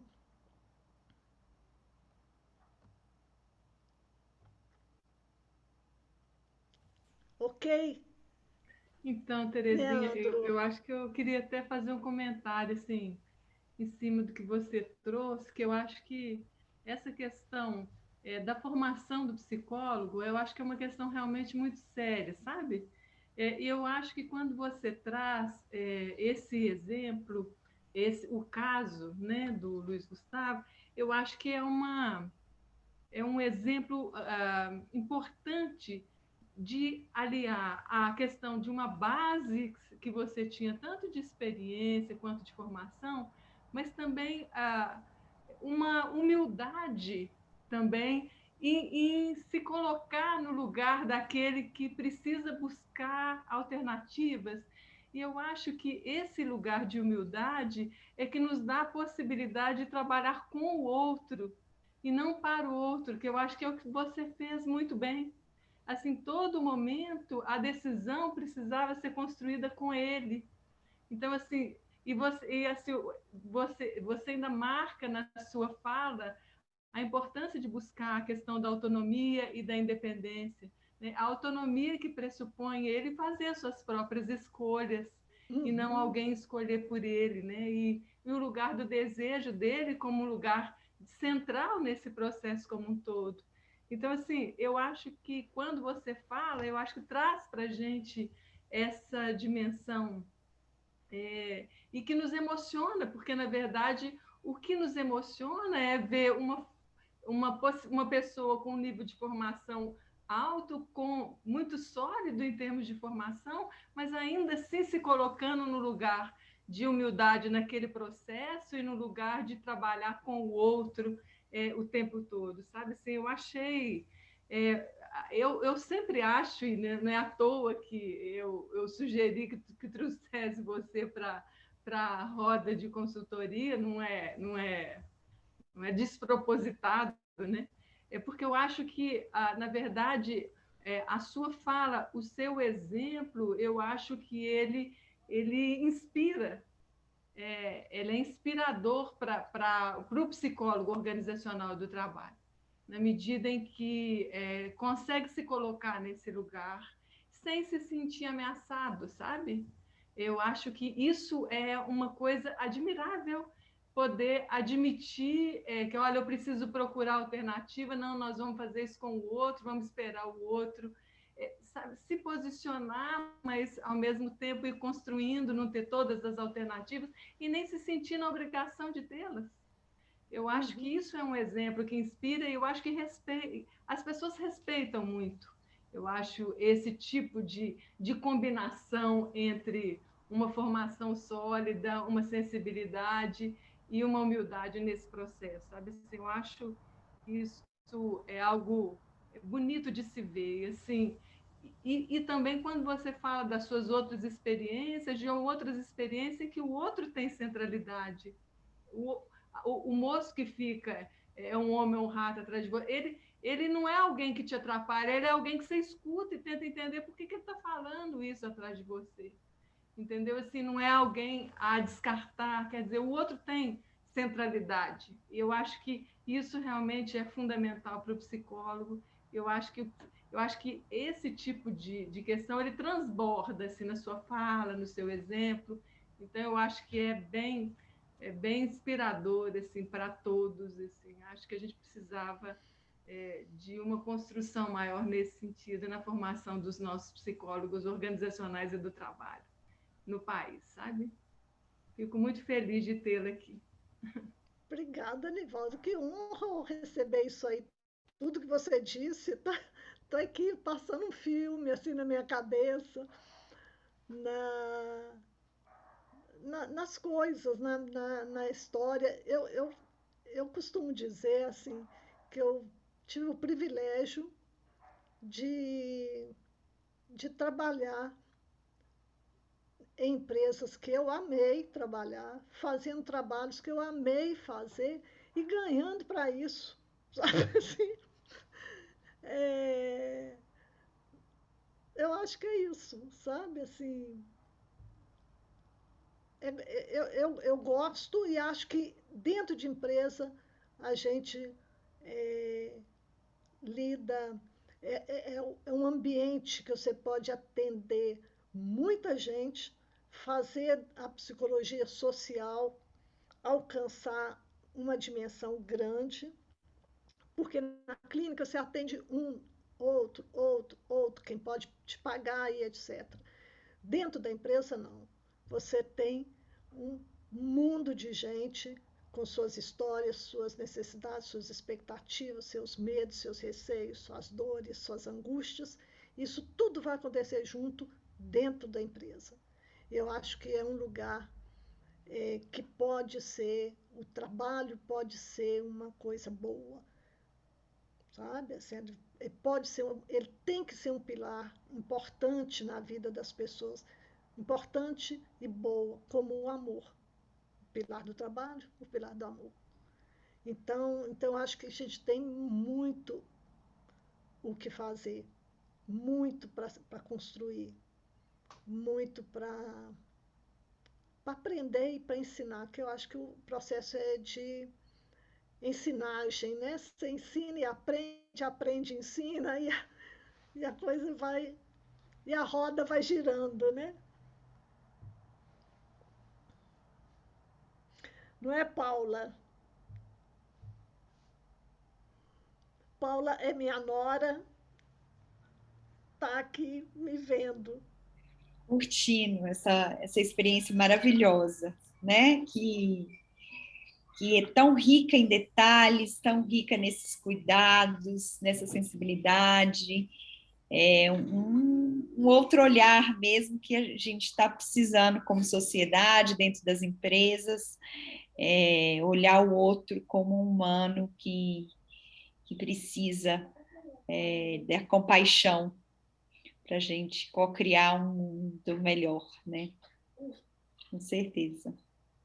Orgulhosa aí desse relato. E Muito eu acho que bem-vinda. a gente, né? A gente da minha geração tem que botar o pessoal mais novo. Eu vou usar uma metáfora que eu acho que é a mesma que eu acho que a gente faz com o filho. A gente bota o filho no ombro para ele enxergar mais longe e mais longe do que você pode alcançar. E eu acho então que a gente profissional da minha geração, com mais idade, eu descobri que eu tinha mais idade na pandemia. Antes eu não sabia que eu era idosa, mas na pandemia eu fui classificada como idosa e aí agora eu já assumi esse lugar.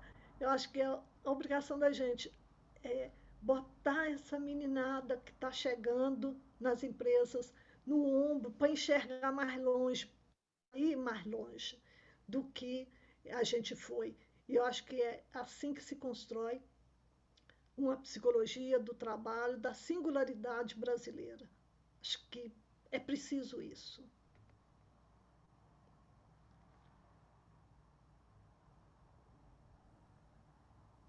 Gente, estamos chegando perto do final. Eu queria saber se alguém quer fazer mais algum comentário, alguma pergunta. Ainda temos um tempo.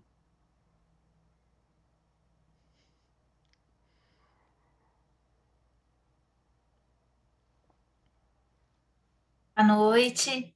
Terezinha, queria agradecer pela sua fala. E eu queria retomar um pouquinho, quando você comentou do primeiro momento da adaptação, do retorno do Luiz Gustavo para a empresa. Você comentou que a empresa queria fazer adaptações, colocar corrimão, e você pediu para aguardar um pouco. Normalmente, a tendência é a gente pensar que a empresa deveria se adaptar para mostrar que está sendo acolhido, né, bem recebido. Aí eu queria que você comentasse um pouquinho desse movimento, de pedir um pouquinho para esperar. Joelma,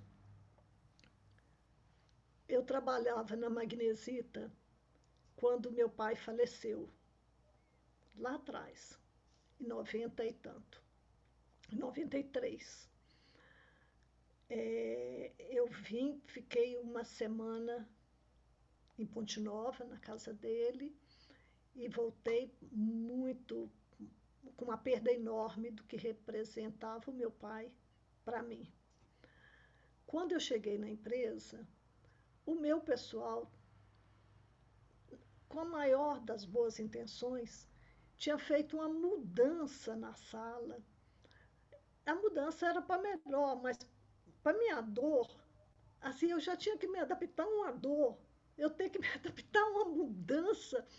Cadê minha mesa? Cadê minhas coisas? Cadê minha cadeira? Eles mudaram. E eu fiquei muito danada com aquilo, sabe?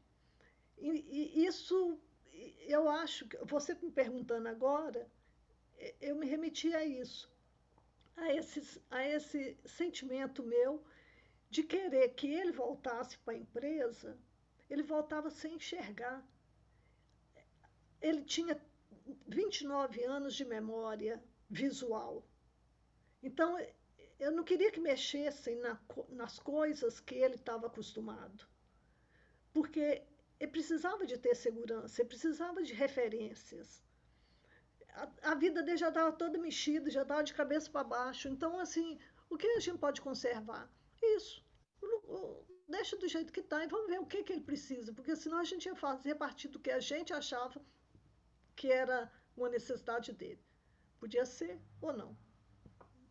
Tá? Então, a proposta foi essa: deixa ele chegar, deixa ele. Ele tem é diferente de uma pessoa que não tem uma referência visual. Ele tem 29 anos.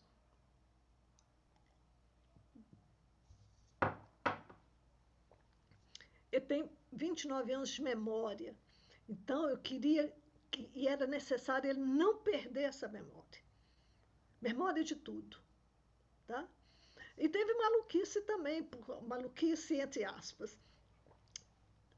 Ele adorava carro, amava dirigir, velocidade, essas coisas de jovem aos 29, de alguns jovens, estou dizendo que são todos, mas era a paixão dele carro. E era uma dor para ele não poder dirigir o carro dele. Aí ele me falando isso, aí eu disse assim, eu lembrei do filme Perfume de Mulher, né? Do cego dirigindo aquela Ferrari loucamente. Eu falei, olha, perguntei se você tinha visto o filme, ele falou que não, que não conhecia. Aí eu falei assim, ó, aí contei para ele assim por alto o filme, e falei, oh, quem sabe você pode dirigir sim, experimentar com segurança, pega seu carro, vai lá para aquele aeroporto Carlos Prates, o motorista vai com você, chega lá numa reta, uma reta grande, sem ninguém, sem nada, ele do seu lado, você dirige. Ele falou, eu posso? Eu falei, com cuidado, com segurança. Você não pode sair para a estrada fora, você não pode sair para a cidade, você não pode sair dirigindo sozinho.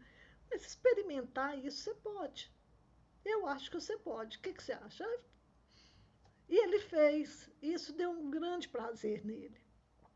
Então, assim, é ir acompanhando, sabe, assim, o que pode ou o que não pode. Porque se a gente for olhar, vai tudo para o não pode. Tudo fica no difícil demais. O que já é difícil fica difícil demais, fica insuportável. A vida dele e dos outros, né? Porque tem um monte de gente. Um dia ele foi no meu consultório e levou. Ele queria que eu conhecesse o filho dele. Queria conversar, mas queria essencialmente que eu conhecesse o filho dele. O filho dele, na época, era bebê, devia ter menos de um ano, eu acho. Já estava engatinhando e tal. A Tatiana, que é a mulher dele, e o filho, eles ficaram na sala, na recepção, esperando um pouco. Ele entrou, porque queria conversar algumas coisas, e depois eu parei na porta com ele, e a Tatiana pôs o bebê no chão, e o menino foi engateando.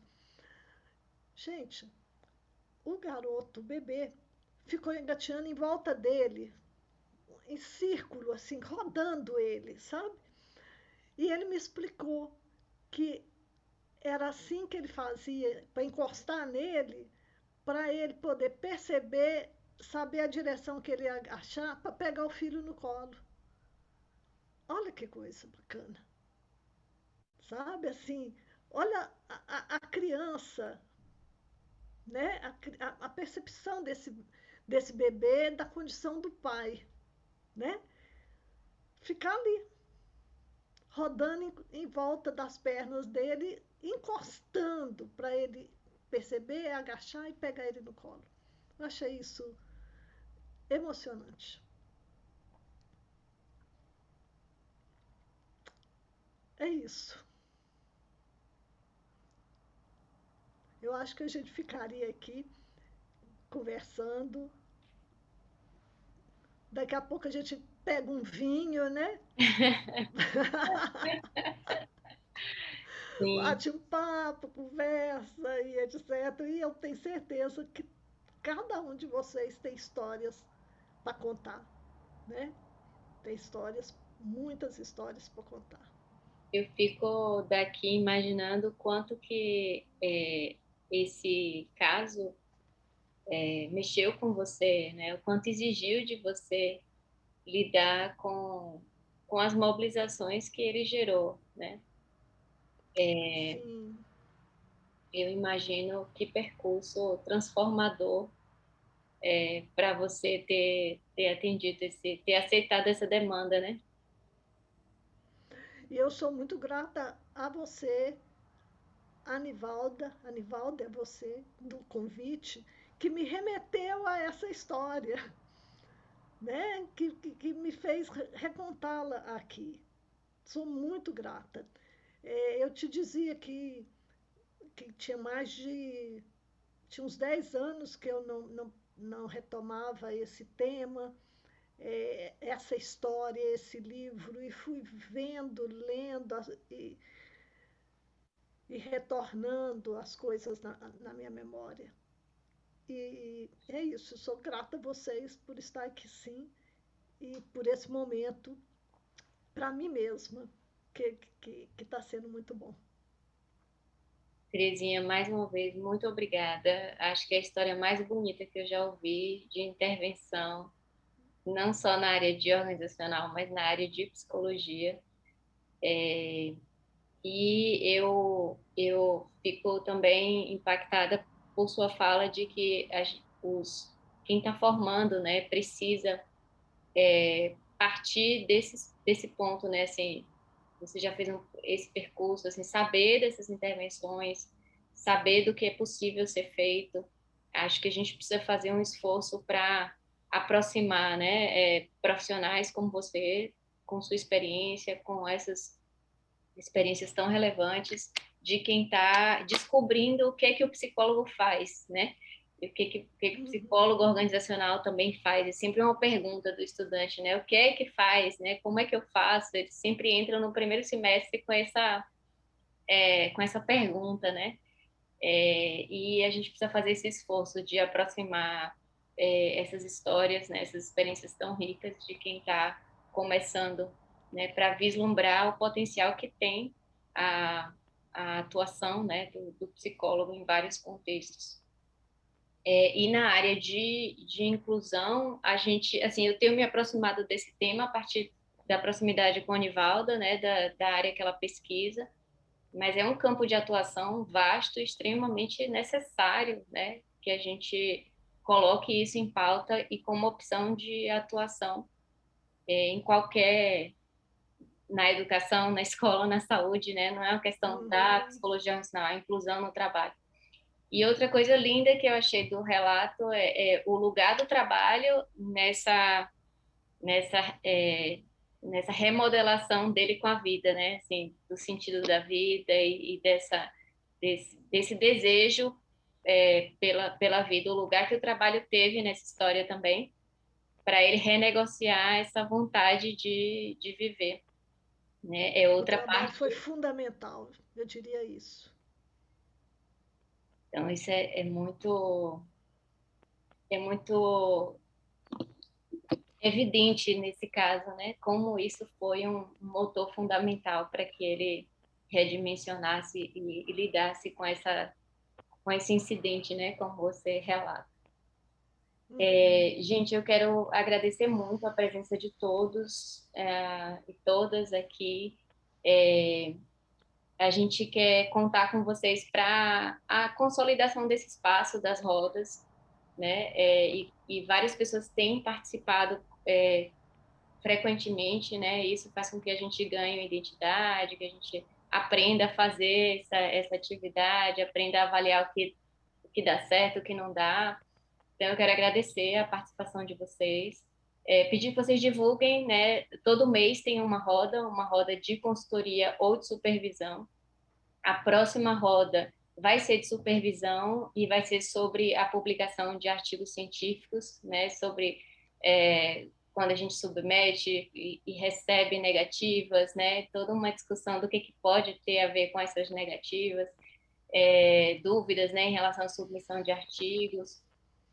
Não só da área de POD, né? Então, a próxima é com Roberto Moraes Cruz e é sobre esse percurso acadêmico, né, que a gente faz de tentar publicar os nossos trabalhos.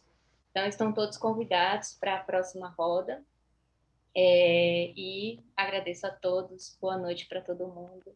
E, Terezinha, mais uma vez, um grande abraço, um prazer te conhecer e muito obrigada.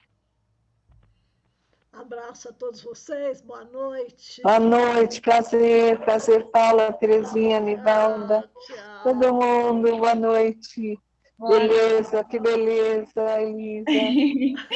Todo mundo, boa noite, gente. Boa noite, gente. Tchau, até breve, tchau.